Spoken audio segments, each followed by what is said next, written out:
Hello सांगମାନେ ମୁଁ ସୁଭାଶିଷ ଦାସ। ମୁଁ O triple S C R I exam ଦେଇଥିଲି। ଆର୍ ଆଇ ଏକ୍ଜାମ୍ ମୋର ଥିଲା 24 ଅକ୍ଟୋବର, ଫାର୍ଷ୍ଟ ସିଫ୍ଟରେ ଥିଲା। ଆଟ୍ ଫାର୍ଷ୍ଟ ଯେଉଁମାନଙ୍କର O triple S C R I prelims qualify କରିଛନ୍ତି ସେମାନଙ୍କୁ କଂଗ୍ରାଚୁଲେସନ୍ସ। ମୋର ଅନଫର୍ଚୁନେଟଲି ମୋର ହେଇନି। ମୋର ଥିଲା ସ୍କୋର୍ 81.33। ମୁଁ ଦେଖିଲି ଏଟଲିଷ୍ଟ ପ୍ରିଲିମ୍ସ ତ ମୁଁ କ୍ୱାଲିଫାଇ କରିପାରିଥାନ୍ତି, ବଟ୍ ହେଇନି ମୋର। 24 ଅକ୍ଟୋବର ଫାର୍ଷ୍ଟ ସିଫ୍ଟରେ ଥିଲା। ମୋ ସାଙ୍ଗରେ ମୋର 2 ଜଣ ସାଙ୍ଗର ବି ଥିଲା, ଯାହାର ସ୍କୋର୍ ଥିଲା 84, ଆଉ ଜଣଙ୍କର ଥିଲା 87 ଥିଲା।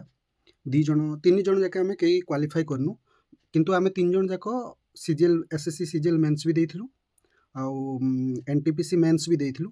ତ NTPC ମେନ୍ସ ଆମର ବି ସାଙ୍ଗରେ ଥିଲା, 19ରେ ଥିଲା ବୋଧେ, ହଁ 19ରେ ଥିଲା। ପ୍ଲସ୍ ଏଠି ବି ଆମର ଏଇଟା 24 ସିଫ୍ଟ 1ରେ ଥିଲା 3 ଜଣଙ୍କର।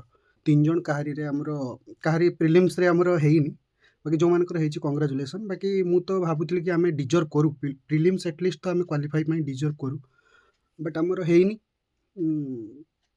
ସାୟଦ ବହୁତ ଜଣଙ୍କର ହେଇନି, ବହୁତ ଜଣଙ୍କର ସ୍କୋର୍ ବି ଭଲ ଅଛି, ବଟ୍ ହେଇନି। କ'ଣ ପାଇଁ ହେଇନି ମୁଁ ଜାଣିନି, ବଟ୍ ହେଇନି। ଲେଟ୍ ଇଟ୍, ଦେଖାଯାଉ, ଯାହା ଅଛି ଦେଖାଯିବ। ଖରାପ ଲାଗୁଛି ଏତିକି କି ଆମର ପ୍ରିଲିମ୍ସ ଆଟଲିଷ୍ଟ ଆମେ ଓଡ଼ିଶା ଓ ଟ୍ରିପଲ୍ ଏସ୍ ସିରେ ପ୍ରିଲିମ୍ସ କ୍ୱାଲିଫାଇ କରିପାରିଲୁନି। ଯାହାର ହେଇଛି କଂଗ୍ରାଚୁଲେସନ୍, ମେନ୍ସ ପାଇଁ ଭଲସେ ପଢ଼ାପଢ଼ି କରନ୍ତୁ।